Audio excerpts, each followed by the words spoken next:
Syekh Samman Al-Madani atau lengkapnya Sayyid Muhammad bin Abdul Karim As-Samman Al-Madani adalah salah satu ulama besar dan wali Allah yang hidup di Madinah Al-Munawwarah pada abad ke-12 Hijriah, sekitar abad ke-18 Masehi.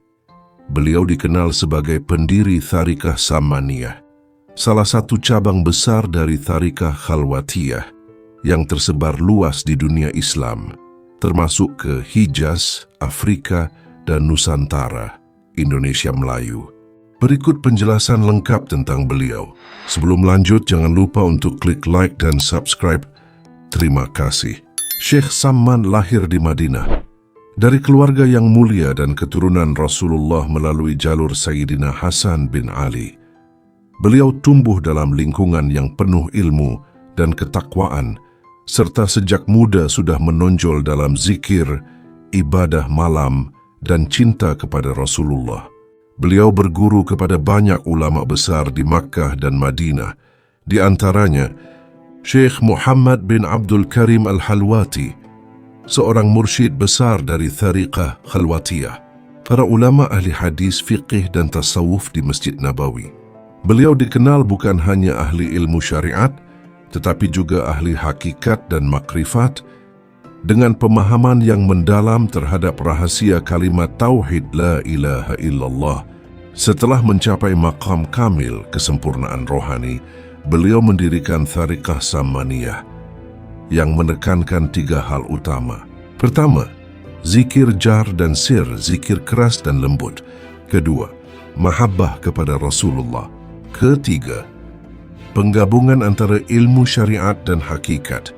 Tharikah ini kemudian menyebar sangat luas, termasuk sampai ke Aceh, Sumatera Barat, Palembang, Banten, Kalimantan, hingga Sulawesi, dibawa oleh murid-murid beliau yang berasal dari Nusantara ketika menuntut ilmu di Madinah. Karamah dan kedalaman ruhani.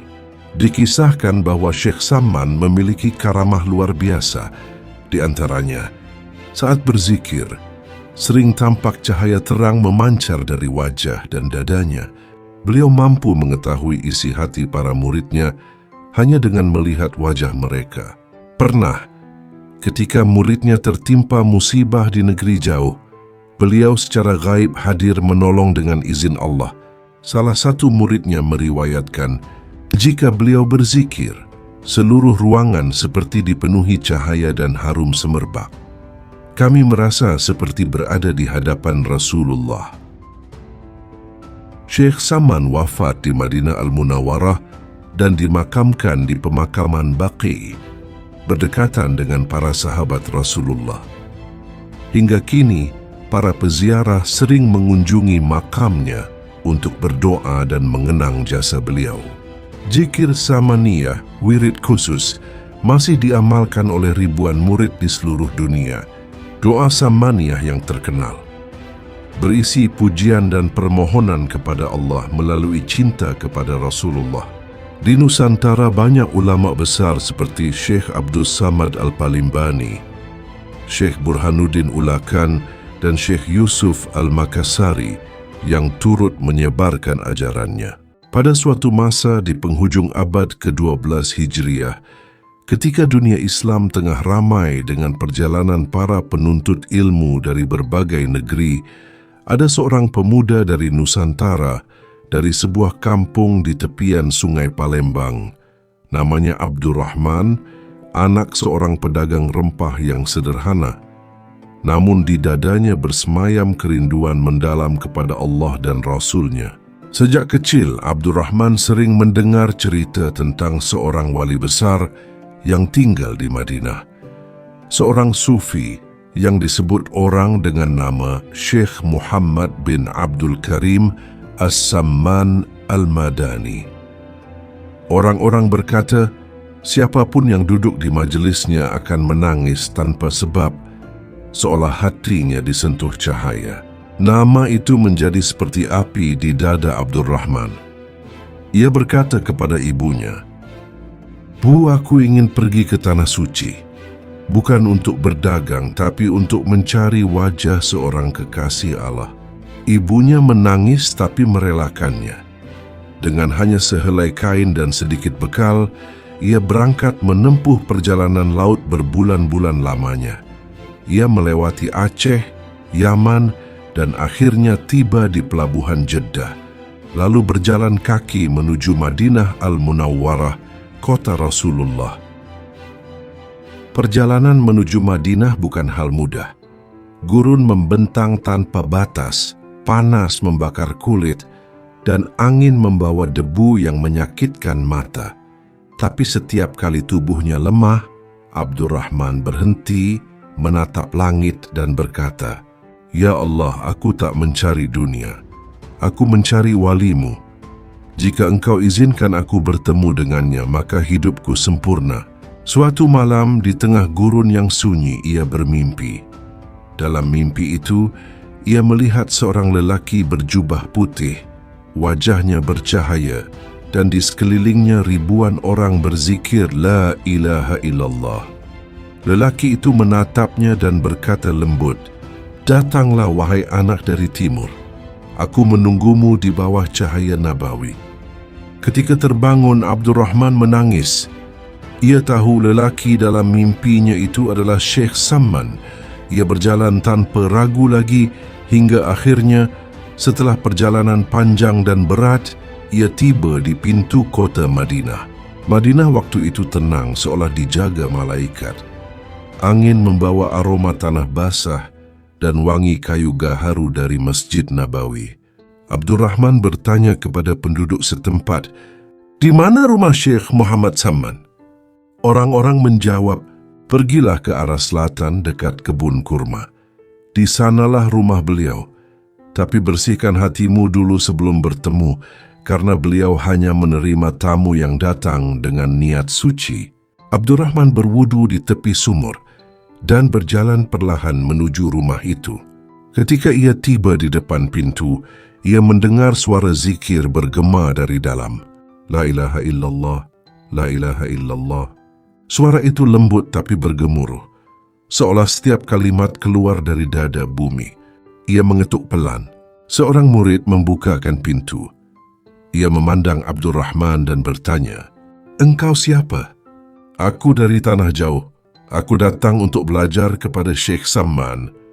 Murid itu mengangguk, lalu berkata, "Syekh sedang berzikir. Duduklah dan biarkan hatimu tenang. Bila beliau memanggilmu, maka berarti engkau telah diterima." Abdurrahman duduk di depan pintu menunduk. Ia menunggu. 1 jam, 2 jam, bahkan hingga malam datang. Tapi tak ada panggilan. Hatinya mulai resah. Ia berpikir, mungkin aku tidak layak. Ia hendak bangkit dan pergi. Tapi tiba-tiba pintu terbuka dan cahaya lembut keluar dari dalam ruangan. Seorang lelaki tua berjubah putih muncul. Wajahnya bercahaya, matanya teduh namun tajam. Ia menatap langsung ke mata Abdurrahman dan berkata, "Engkau datang dari jauh hanya untuk melihatku?" "Iya, Syekh. Aku datang dari timur. Aku ingin belajar mencintai Allah seperti engkau mencintainya." Syekh Samman tersenyum. "Kalau begitu engkau tidak datang untuk melihatku. Engkau datang untuk melihat Allah melalui diriku. Masuklah, wahai anak jauh." Hari-hari pertama di rumah Syekh Samman bukanlah kemudahan. Beliau tidak langsung mengajarkan zikir atau ilmu hakikat kepada Abdurrahman.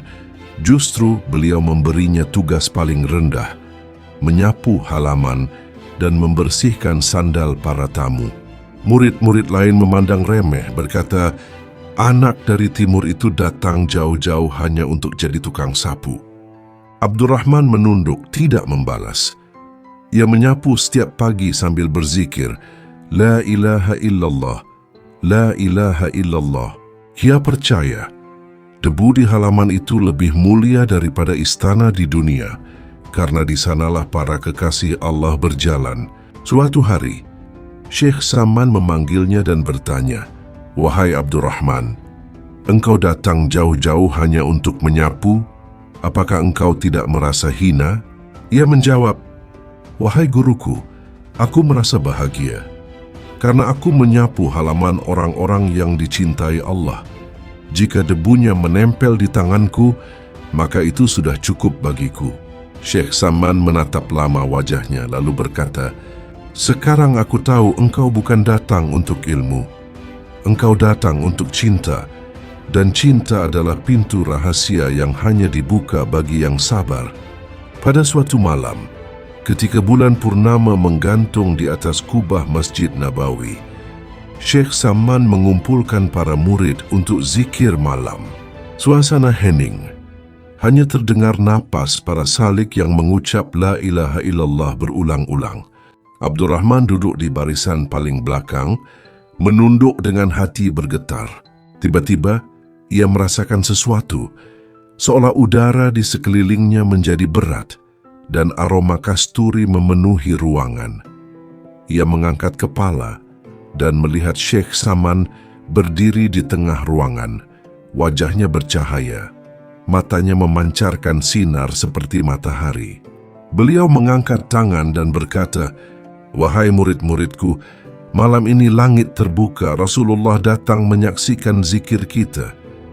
Begitu kalimat itu diucapkan, cahaya putih memenuhi ruangan. Para murid menangis. Ada yang jatuh sujud, ada yang berteriak memanggil nama Allah. Abdurrahman gemetar hebat. Air matanya mengalir tanpa henti. Dalam cahaya itu, ia melihat seberkas sinar mendekat kepadanya, menyentuh dadanya dan masuk ke dalam. Ia menjerit lalu jatuh pingsan. Ketika ia sadar, pagi telah tiba. Ia menemukan Syekh Samman duduk di sampingnya, memegang kepalanya dengan lembut. "Apa yang engkau lihat tadi malam, wahai anak dari timur?" "Aku melihat cahaya, Guru. Cahaya yang berbicara kepadaku tanpa suara." Dan apa yang ia katakan? Ia berkata, "Hati yang datang karena cinta akan menerima rahasia yang tidak ditulis di kitab manapun." Syekh Samman tersenyum. "Itu bukan mimpimu, wahai anakku. Itu tanggapan langit atas kesungguhanmu." Setelah beberapa bulan berguru, Abdurrahman mulai dikenal di kalangan murid. Ia tekun, lembut, dan penuh adab. Tapi Syekh Samman ingin mengujinya sekali lagi, ujian yang menentukan apakah ia benar-benar siap menerima rahasia zikir. Pada suatu hari, Syekh berkata kepadanya, "Pergilah ke pasar Madinah, bawalah wadah ini, dan mintalah sedikit makanan kepada para pedagang. Tapi bila mereka menghinamu, jangan marah. Bila mereka menolak, jangan sedih." Abdurrahman menuruti perintah itu. Ia berjalan dari satu toko ke toko lain, meminta dengan sopan. Sebagian memberi, tapi sebagian lagi menertawakannya. Ada yang berkata, "Mengapa murid wali meminta-minta seperti pengemis?" Ia hanya tersenyum. Ketika kembali, ia hanya membawa sepotong roti dan sedikit air. Syekh Samman melihatnya dan berkata, "Engkau tidak marah?" "Tidak, Guru, karena aku tidak meminta kepada mereka, aku meminta kepada Allah." Beliau tersenyum lagi dan berkata, "Engkau telah lulus, wahai Abdurrahman. Kini engkau siap menerima rahasia zikir Sammaniyah." Malam itu Syekh Samman memimpin zikir khusus di ruang khalwat. Hanya beberapa murid yang diizinkan hadir, termasuk Abdurrahman. Ketika zikir dimulai, udara menjadi berat. Suara la ilaha illallah bergema seperti petir yang lembut. Abdurrahman merasakan dadanya bergetar, napasnya semakin cepat, dan tiba-tiba ia melihat dirinya tidak lagi duduk di ruangan itu. Ia berada di padang luas yang dipenuhi cahaya, dan di tengahnya berdiri Rasulullah tersenyum kepadanya. Rasulullah berkata, "Engkau datang jauh dari timur bukan untuk mencari Syekh Samman. Engkau datang untuk menemukan aku dalam dirimu." Air mata Abdurrahman mengalir deras. Ketika ia sadar kembali, Syekh Samman menatapnya dan berkata, "Sekarang engkau telah melihat apa yang selama ini aku sembunyikan. Jagalah rahasia itu, karena siapa yang membuka tanpa izin, maka cahaya itu akan padam." Sejak malam itu, Abdurrahman tidak lagi seperti sebelumnya. Wajahnya tenang, langkahnya lembut, Dan setiap kali ia berzikir, burung-burung datang dan duduk di dekatnya. Orang-orang berkata, "Itu murid dari timur yang hatinya telah disentuh oleh rahasia Madinah." Tahun berikutnya, Abdurrahman meminta izin untuk pulang ke tanah air. "Guru, aku ingin kembali ke negeriku dan mengajarkan zikir ini kepada orang-orang yang belum mengenal cinta Allah." Syekh Samman menatapnya lama, lalu mengambil segenggam tanah dari halaman rumahnya dan berkata, "Bawalah ini, wahai anakku. Ini tanah Madinah. Campurkan ke tanah negerimu agar cahaya zikir ini berakar di sana." Beliau kemudian memeluknya dan berbisik, "Engkau akan membawa nur ini ke timur.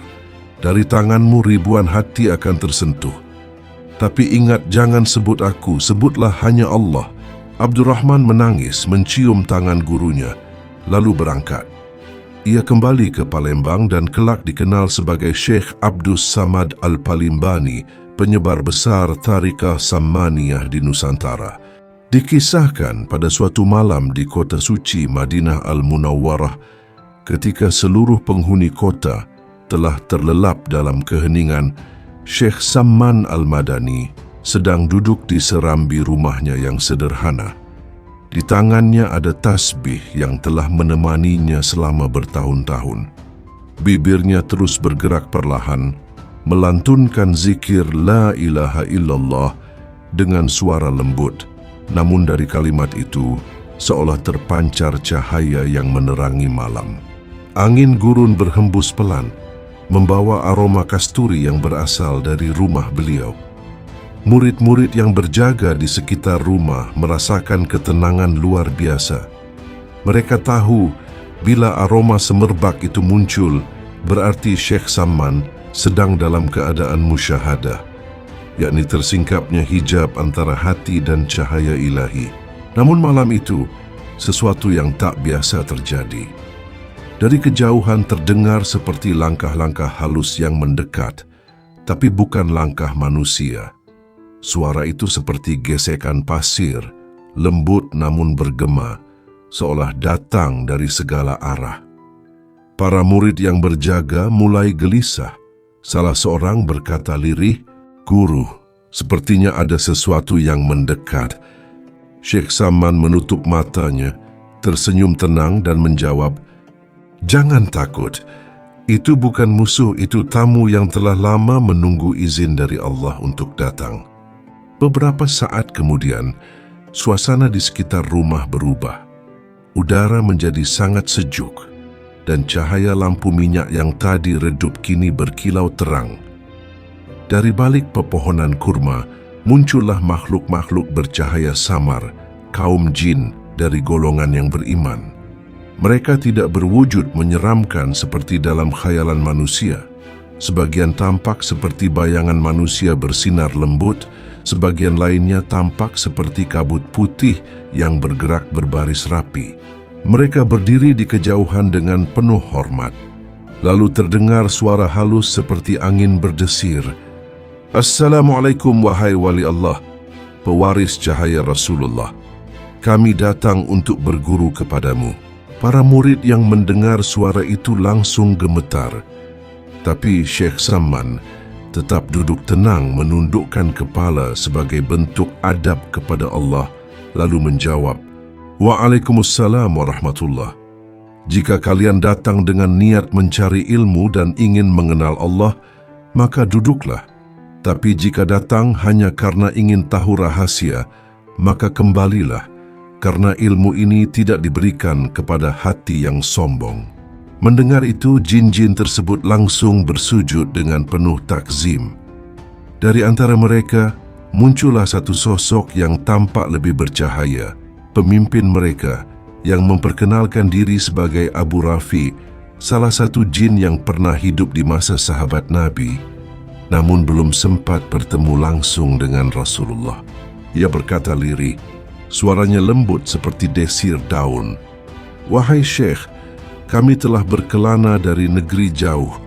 Kami mendengar namamu di langit dan disebut oleh para malaikat bahwa engkau adalah pemegang rahasia kalimat La ilaha illallah pada zaman ini. ajarkan kami makna kalimat itu sebagaimana engkau ajarkan kepada manusia." Syekh Samman lalu memejamkan mata dan berkata, "Sesungguhnya ilmu itu bukan milikku tapi milik Allah. Jika Allah mengizinkan, maka bumi dan langit pun dapat mendengar zikir ini." Beliau kemudian mengambil wudhu, menghadap ke arah kiblat, dan memulai zikir dengan suara yang merdu, lembut, namun mengguncang jiwa. "La ilaha illallah, la ilaha illallah."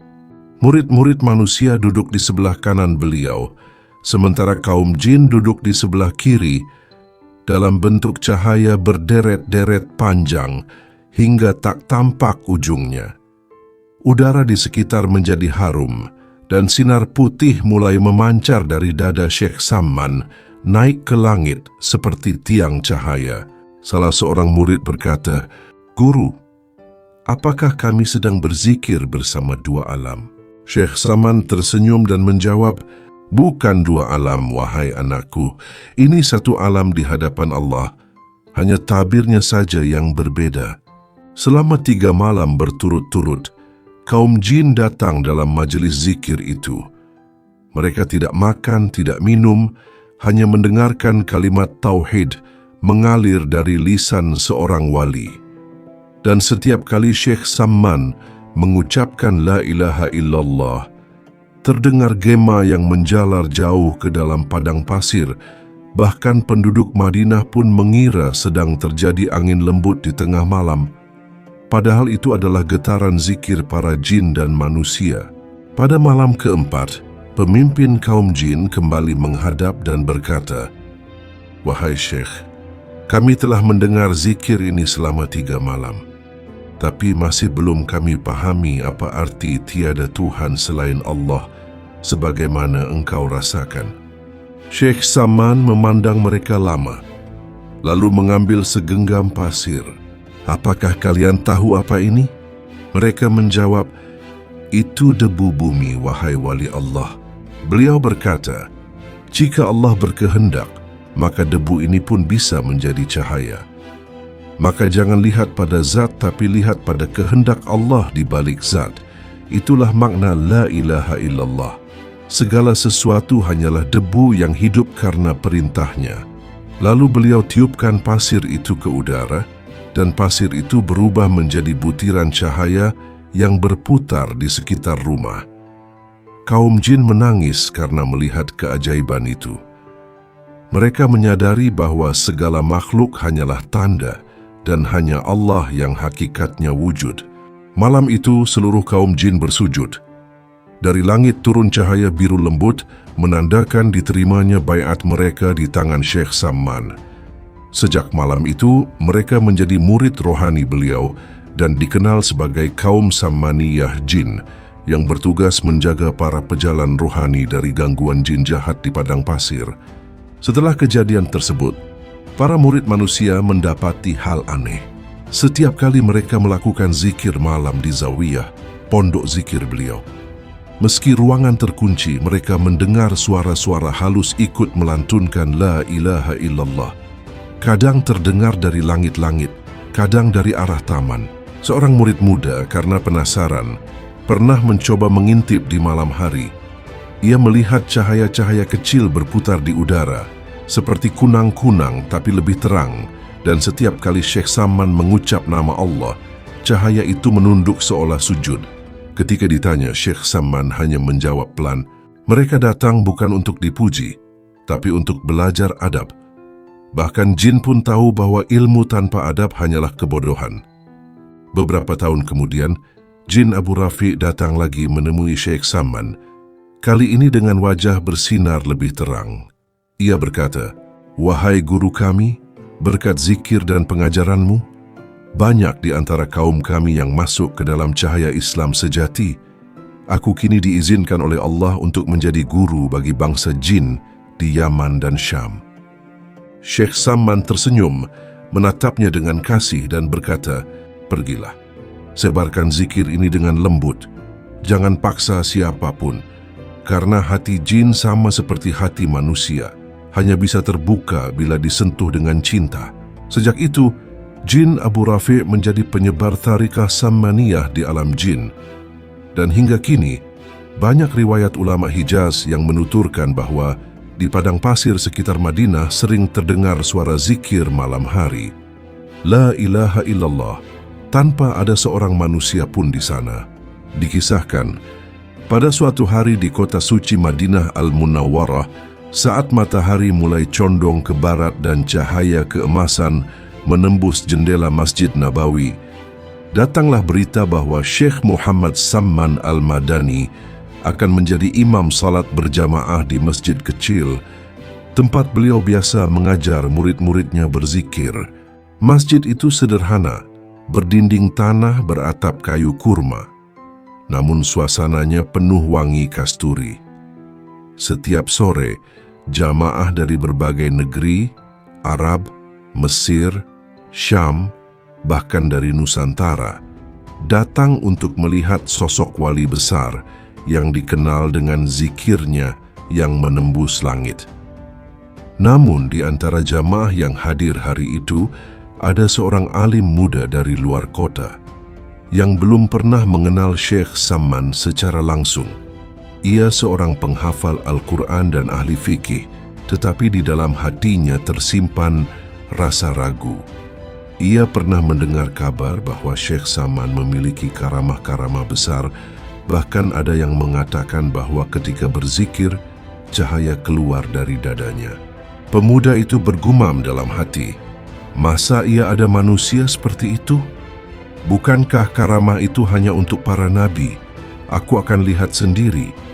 Apakah yang disebut wali ini benar-benar seperti yang dikatakan orang, atau hanya cerita berlebihan? Ketika azan dikumandangkan, seluruh jamaah bangkit dan berbaris rapi. Udara terasa sejuk meski di luar matahari masih menyengat. Di depan, Syekh Samman melangkah perlahan ke mihrab. Wajahnya bersinar lembut, sorban putihnya berkilau oleh cahaya sore. Beliau menatap jamaah satu persatu dengan penuh kasih, lalu berkata pelan, "Siapapun yang datang ke tempat ini, datanglah dengan hati yang lapang. Jika ada keraguan, letakkan di bawah sajadahmu. Biar Allah yang menjawab, bukan aku." Kata-kata itu membuat pemuda yang meragukannya sedikit terkejut. Apakah beliau tahu isi hatiku, pikirnya. Namun ia tetap berdiri di barisan pertama, tepat di belakang Syekh Samman, ingin menyaksikan dengan mata kepala sendiri apa yang akan terjadi. Syekh Samman mengangkat kedua tangannya dan mengucap takbir, Allahu Akbar. Begitu kalimat itu keluar dari lisannya, udara di masjid seolah berhenti bergetar. Para jamaah merasa tenang luar biasa. Bacaan beliau pelan, tapi setiap huruf terasa seperti menggetarkan dinding hati. Ketika beliau membaca surat Al-Fatihah, jamaah merasakan seolah mereka dibawa ke alam lain. Suara beliau lembut, tapi di setiap lafaznya ada getaran yang tak dapat dijelaskan. Bukan keras, tapi menghunjam ke dalam jiwa. Pemuda yang meragukan itu mulai merasa matanya panas. Ia mencoba menepis perasaan aneh itu, tapi hatinya bergetar. Dalam sujud pertama, ia melihat sesuatu yang tak pernah ia lihat sebelumnya. Pada rakaat kedua, ketika Syekh Samman mengucap takbir untuk sujud, sajadah yang beliau injak mulai terangkat perlahan dari tanah. Awalnya hanya sedikit, namun kemudian mengapung sejengkal di udara, seperti ada tangan-tangan halus yang menahannya dari bawah. Tubuh beliau tetap tegak dalam rukuk dan sujud, sementara sajadah itu melayang tak disentuh siapapun. Jamaah yang berada di belakangnya menyaksikan dengan mata kepala sendiri. Sebagian menangis, sebagian gemetar, sebagian sujud menangis dalam ketakjuban. Hanya Syekh Samman yang tetap tenang, melanjutkan salat seolah tak terjadi apa-apa. Bacaan beliau terus mengalun. Subhana rabbiyal a'la wa bihamdih. Subhana rabbiyal a'la wa bihamdih. Setiap kali beliau mengucapkan kalimat itu, cahaya lembut keluar dari sekeliling sajadah, memantul di wajah para makmum. Pemuda yang meragukannya tertegun. Ia melihat jelas bagaimana udara di sekitar sajadah bergetar seperti cahaya air, dan aroma kasturi semakin kuat memenuhi seluruh ruangan. Ia tak sanggup lagi menahan air mata. Ketika sampai pada sujud terakhir, Syekh Samman berdoa lama. Tidak ada yang tahu isi doanya, tapi setelah beberapa saat terdengar beliau berbisik lirih, "Ya Allah, ampunilah orang yang datang dengan keraguan, karena keraguannya adalah pintu bagi cahayamu. Jadikan hatinya lapang sebagaimana Engkau lapangkan bumi dengan rahmatmu." Sekali lagi sajadah itu bergetar dan perlahan turun menyentuh tanah. Begitu beliau memberi salam dan mengakhiri salat, udara kembali seperti semula. Tidak ada yang berani bersuara. Semua jamaah hanya bisa menunduk, sementara wajah Syekh Samman tetap teduh, seolah tidak terjadi sesuatu yang luar biasa. Pemuda yang tadi meragukan beliau langsung maju ke depan. Dengan wajah berlinang air mata, ia bersujud di kaki Syekh Samman sambil berkata, "Ampunilah aku, wahai guru. Aku telah datang dengan hati yang penuh keraguan. Aku melihat dengan mataku sendiri apa yang tidak bisa dijelaskan oleh akal. Sungguh, Engkau adalah wali Allah yang disembunyikannya di balik kesederhanaan." Syekh Samman menepuk bahunya dengan lembut dan menjawab, "Jangan minta ampun padaku, mintalah pada Allah. Aku bukan apa-apa. Sajadah itu tidak terbang karena aku, tapi karena kalimatnya. Jika engkau mengucap Allahu Akbar dengan hati yang bersih, bumi pun bisa tunduk di bawah kakimu." Beliau kemudian menatap murid-muridnya dan berkata, "Ketahuilah, karamah bukan untuk dipamerkan, tapi untuk menguatkan iman yang goyah. Jika engkau melihat karamah, jangan berhenti di situ. Lihatlah siapa yang memberi, bukan siapa yang diberi." Sejak hari itu, pemuda itu tidak pernah meninggalkan majelis zikir Syekh Samman. Ia menjadi salah satu murid terdekat beliau, dan di kemudian hari dikenal sebagai Abdul Qadir bin Zaini, seorang ulama yang menyebarkan ajaran Thariqah Sammaniyah di tanah Hijaz. Sementara kabar tentang sajadah yang mengawang saat Syekh Samman memimpin salat menyebar ke seluruh penjuru negeri. Namun Syekh Samman tidak pernah menyinggungnya lagi. Beliau hanya berkata kepada murid-muridnya, "Allah bisa menunjukkan kekuasaannya lewat apa saja, lewat air, tanah, bahkan sajadah. Tapi bagi orang yang telah mengenalnya." Pada suatu malam, Syekh Samman Al-Madani sedang berzikir di sudut masjidnya. Waktu itu beliau sedang menjalani khalwat zikir Sammaniyah, zikir yang diwariskan dari para guru sufi terdahulu, dengan pola la ilaha illallah diiringi hentakan hati dan tarikan napas yang dalam. Dalam khalwat itu, beliau tidak keluar dari tempat ibadahnya selama 40 hari. Tidak makan kecuali seteguk air zam-zam dan sepotong roti kering saat maghrib. Siang malam hanya berzikir, menangis, dan bermunajat kepada Allah. Pada malam ke-40, suasana menjadi berbeda. Cahaya yang biasanya redup dari pelita, tiba-tiba menjadi terang benderang seperti siang. Angin berhembus lembut membawa wangi kasturi dan tanah basah, meski di luar sedang kemarau. Dalam keadaan itu, Syekh Samman tersungkur sujud menangis sejadi-jadinya. "Ya Allah, jika Engkau berkenan, tampakkanlah kepadaku walimu yang Engkau janjikan akan datang malam ini," ucapnya dengan suara lirih. Tiba-tiba terdengar langkah pelan mendekat dari arah belakang. Suara langkah itu bukan seperti manusia biasa. Tidak terdengar hentakan kaki di tanah, melainkan seperti hembusan angin yang membawa kedamaian. Beliau menoleh perlahan, dan di hadapannya berdirilah seorang lelaki tua berjubah hijau zamrud. Wajahnya bercahaya namun lembut, matanya teduh namun dalam. Di tangan kanannya terdapat tongkat kayu dari surga yang ujungnya berkilau cahaya kebiruan. Syekh Samman segera berdiri dan menundukkan kepala penuh adab. "Wahai tamu yang mulia, siapakah engkau? Sungguh aku merasakan getar zikir para nabi pada kehadiranmu." Lelaki itu tersenyum dan suaranya bergema lembut, seperti datang dari dalam dada.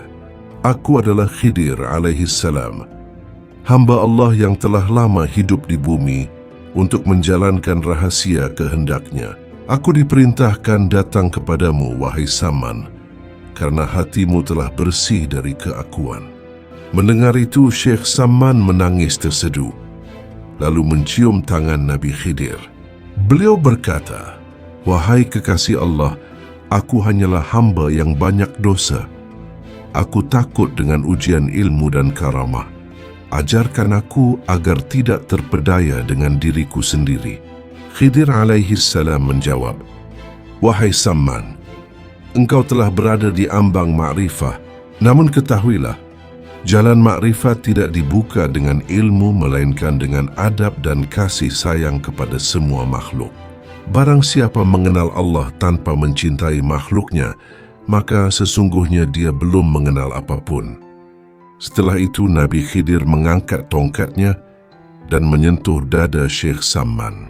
Sekejap beliau melihat seluruh alam terbuka, bintang, gunung, laut dan arasy Allah.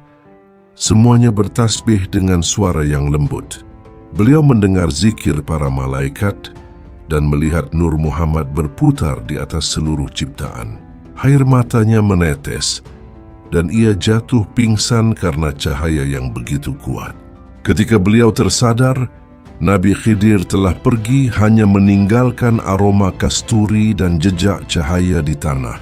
Salah satu murid beliau, Sayyid Abdullah, meriwayatkan bahwa sejak malam itu, cahaya di wajah Syekh Samman berubah sangat terang.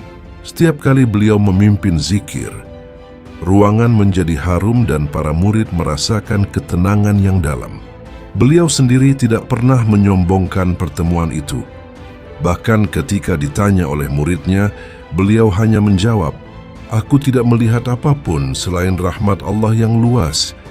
Namun para murid mengetahui bahwa sejak saat itulah, tarekat Samaniyah menjadi semakin kuat dan meluas ke berbagai negeri, bahkan sampai ke Nusantara, termasuk ke Aceh dan Banten, melalui para ulama yang membawa sanad beliau.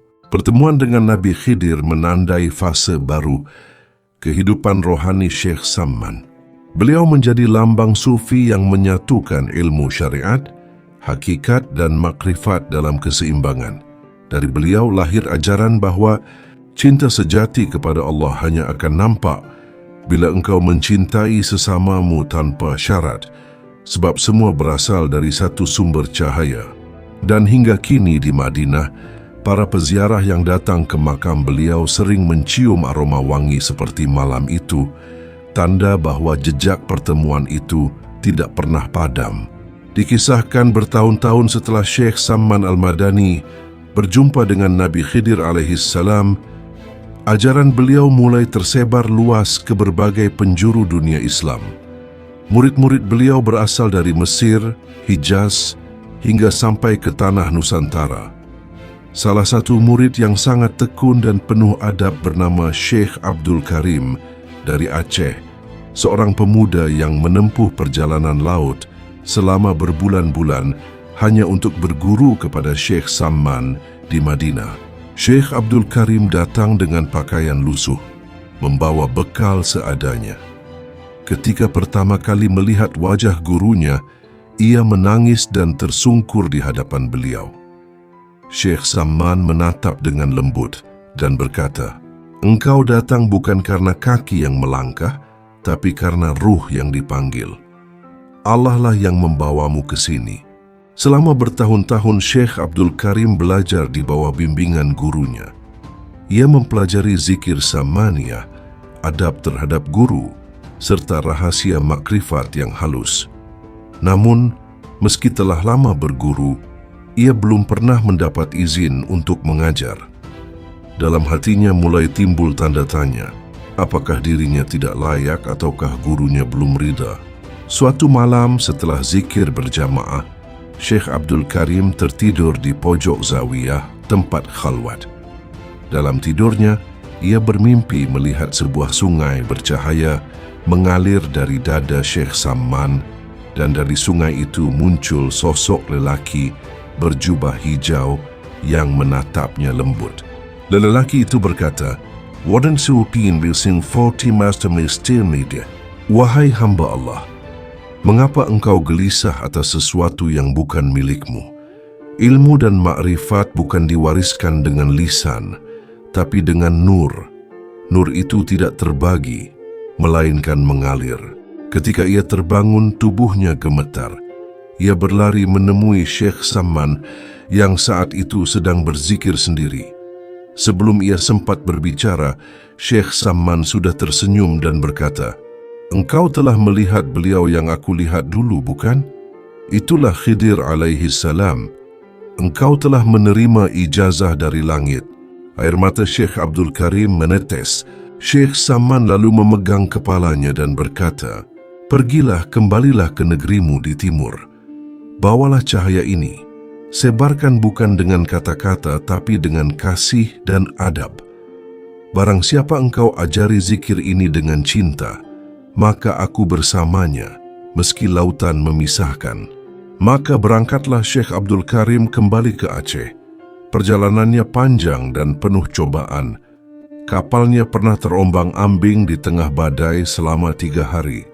Dalam keadaan genting, ia membaca zikir Sammaniyah dengan penuh khusyuk. Saat itulah, semua penumpang kapal melihat keajaiban. Di atas air laut muncul cahaya hijau seperti sinar rembulan. Ombak besar tiba-tiba tenang dan kapal mereka selamat sampai ke pelabuhan. Di tanah kelahirannya, Syekh Abdul Karim membangun sebuah surau kecil dan mengajarkan zikir yang diwarisinya. Setiap malam Jumat, ia memimpin majelis zikir yang penuh cahaya, dan banyak orang menyaksikan bau kasturi memenuhi ruangan. Tanda ruhani Syekh Samman masih hadir di sana. Dikisahkan pula, suatu malam di antara para murid, tampak seorang lelaki berjubah hijau ikut berzikir sebentar, lalu menghilang seolah menembus udara. Para murid gemetar, tapi Syekh Abdul Karim berkata tenang, "Jangan takut. Itu bukan jin, bukan makhluk asing. Itu Khidir alaihi salam datang meneguhkan janji bahwa cahaya Samman tidak akan padam hingga akhir zaman." Sejak malam itu, ajaran Sammaniyah tersebar ke seluruh penjuru Nusantara, ke Aceh, Minangkabau, Banten, hingga Kalimantan. Banyak wali dan ulama besar yang menelusuri sanad mereka sampai ke Syekh Samman Al-Madani. Mereka semua mengajarkan zikir yang sama, zikir cinta yang meniadakan ego dan menghidupkan hati. Dan di Madinah, sampai sekarang para peziarah yang datang ke makam Syekh Samman sering merasakan hembusan harum kasturi dan ketenangan mendalam, seolah ruh Nabi Khidir masih berkunjung di sana, menjaga rantai cahaya yang tak pernah terputus itu. Dikisahkan pada masa Syekh Samman Al-Madani telah dikenal luas di Madinah, datanglah seorang ulama besar dari Mesir. Ia terkenal sebagai ahli fikih dan tafsir, hafal ribuan hadits dan dihormati banyak orang. Namun, di dalam hatinya tersimpan keraguan terhadap para sufi. Ia sering berkata, zikir mereka terlalu keras, gerak mereka berlebih, dan karamah hanyalah dongeng para pencari nama. Ketika sampai di Madinah, orang-orang menceritakan tentang seorang wali yang mulia, Syekh Samman, yang zikirnya mengguncang hati manusia dan menyentuh langit. Ulama Mesir itu tersenyum sinis dan berkata, "Baiklah, aku akan melihat sendiri. Jika ia benar wali Allah, aku akan sujud di kakinya. Tapi jika ia hanya ahli retorika, aku akan menegurnya di hadapan murid-muridnya." Pada suatu malam Jumat, zawiyah, tempat zikir, Syekh Samman penuh dengan para murid. lampu-lampu minyak menyala lembut dan aroma bunga mawar memenuhi udara. Di tengah lingkaran zikir, Syekh Samman duduk dengan wajah tenang. Sorban putihnya bersinar dalam cahaya lampu. Ketika zikir dimulai, lantunan La ilaha illallah menggema serentak. Nafas para murid berpadu seperti satu irama. Bumi seakan ikut bergetar oleh kesungguhan hati mereka. Ulama Mesir itu duduk di belakang, mengamati dengan cermat. Ia melihat Syekh Samman tidak banyak bergerak, hanya menunduk dalam khusyuk, tapi dari tubuhnya seperti terpancar cahaya lembut yang membuat dada terasa sejuk. Dalam hatinya, ulama itu berkata, mungkin hanya pengaruh suasana, bukan karamah. Aku akan salat bersamanya besok, agar aku tahu siapa dia sebenarnya. Keesokan harinya waktu subuh tiba, langit Madinah masih gelap, bintang berkerlip di atas Masjid Nabawi. Para murid sudah berbaris rapi menanti imam mereka. Syekh Samman keluar dari ruang khalwatnya dengan langkah ringan, wajahnya memancarkan ketenangan yang dalam. Di barisan belakang, ulama Mesir itu ikut berdiri. Ketika takbir pertama berkumandang dari bibir Syekh Samman, seluruh jamaah merasakan sesuatu yang luar biasa. Suasana di sekeliling mereka berubah seperti tidak lagi di bumi. Angin berhenti, lampu-lampu seolah menunduk, dan hati mereka larut dalam keheningan. Namun ulama Mesir itu tetap menahan diri. Ia berusaha menundukkan kepala tanpa khusyuk, hanya ingin memperhatikan. Tapi saat Syekh Samman membaca ayat pertama dari surah Al-Fatihah, Bismillahirrahmanirrahim, terjadi sesuatu yang tak pernah dilihat manusia sebelumnya. Sajadah tempat Syekh Samman berdiri mulai terangkat perlahan dari tanah. Ia mengambang pelan-pelan setinggi satu hasta, sementara beliau tetap berdiri tegak. Tidak terputus salatnya. Jubahnya bergoyang lembut seperti tertiup angin dari langit. Para murid tidak bergerak, takut dan kagum. Hanya air mata yang jatuh di wajah mereka. Sedangkan ulama Mesir itu yang tadi meragukan langsung menggigil. Ia mencoba sujud tapi kakinya gemetar hebat. Dalam hati ia berkata, Ya Allah, apa yang kulihat ini? Jika ini bukan walimu, siapa lagi? Syekh Samman melanjutkan bacaan dengan suara lembut, namun dalam, Iyyaka na'budu wa iyyaka nasta'in. Dan ketika membaca ayat itu, sajadah itu turun kembali dengan pelan, menyentuh tanah tanpa suara. Suasana menjadi tenang dan beliau menyelesaikan salat dengan sempurna. Setelah salam, ulama Mesir itu tak kuasa menahan diri. Ia berlari ke depan, memeluk kaki Syekh Samman sambil menangis tersedu-sedu. Ampunilah aku, wahai kekasih Allah. Aku telah buta oleh kesombongan ilmuku sendiri. Aku datang hendak menguji, tapi akulah yang diuji. Syekh Samman menatapnya lembut. Tangannya menyentuh kepala ulama itu. Wahai saudaraku, tidak ada yang perlu kau sesali. Ilmu tanpa kasih akan menjadi batu, dan kasih tanpa ilmu akan menjadi buta. Keduanya harus bersatu agar sampai kepada Allah. Mendengar itu, ulama Mesir jatuh sujud dan tak mampu berdiri lama.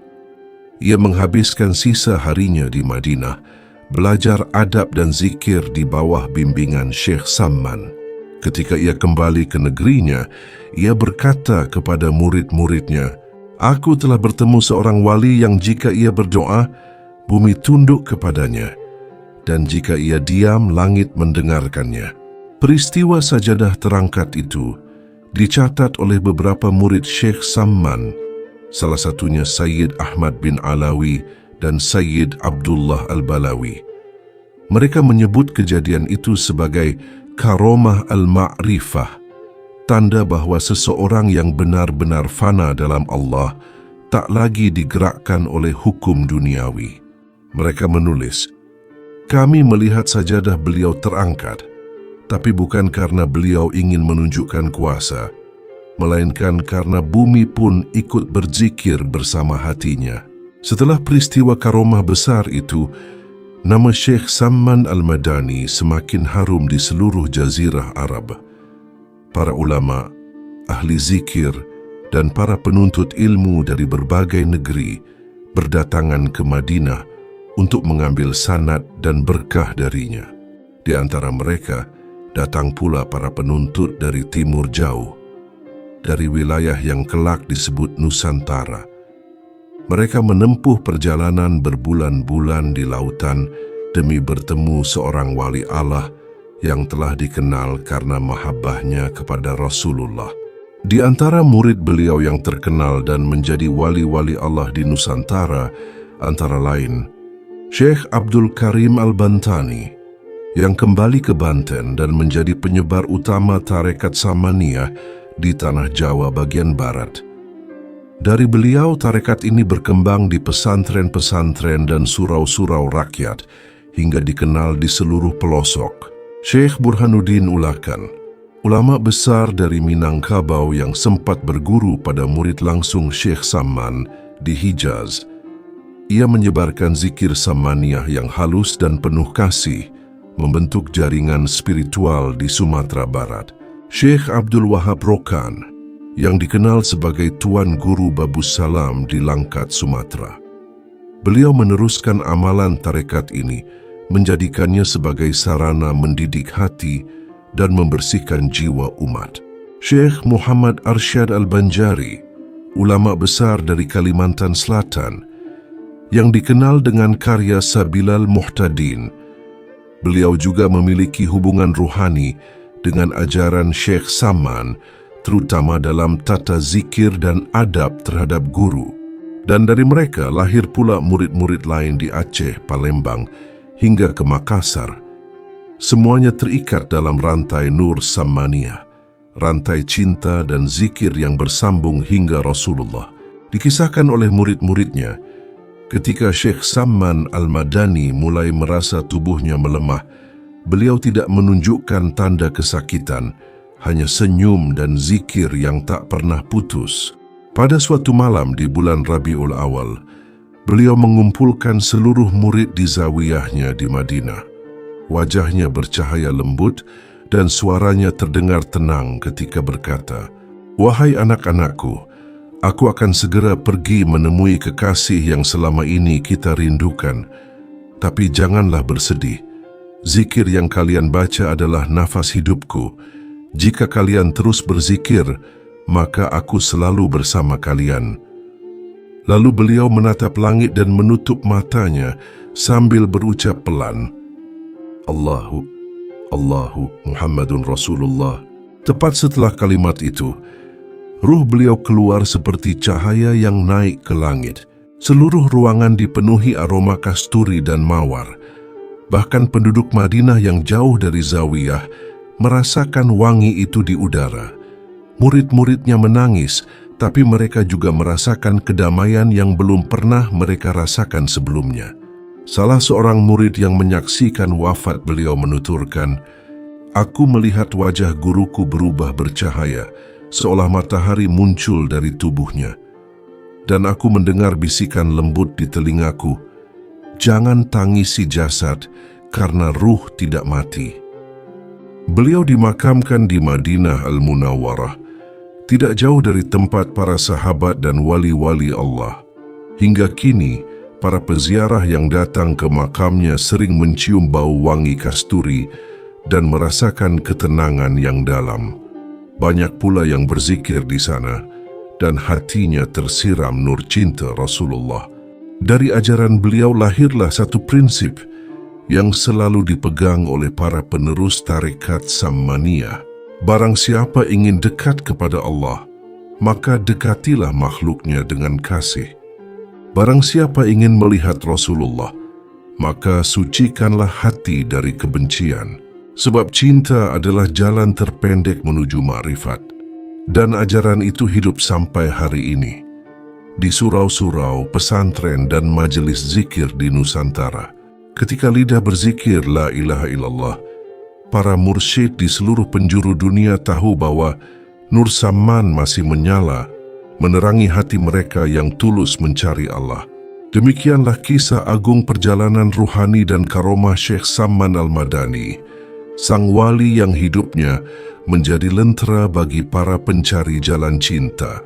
Semoga kita semua mendapatkan limpahan rahmat dan kasih sayang dari Rasulullah, dari para sahabat, dan dari wali-wali Allah yang menuntun hati menuju nur ilahi. Allahumma salli wa sallam ala Sayyidina Muhammad wa ala alihi wa sahbihi ajma'in. Allahumma rzuqna hubbak wa hubbu nabiyyik wa hubbu awliyaika as-salihin wa haqqaqna bima'rifatika wa ma'rifatihim. Amin ya rabbal alamin. Wassalamu alaikum warahmatullahi wabarakatuh.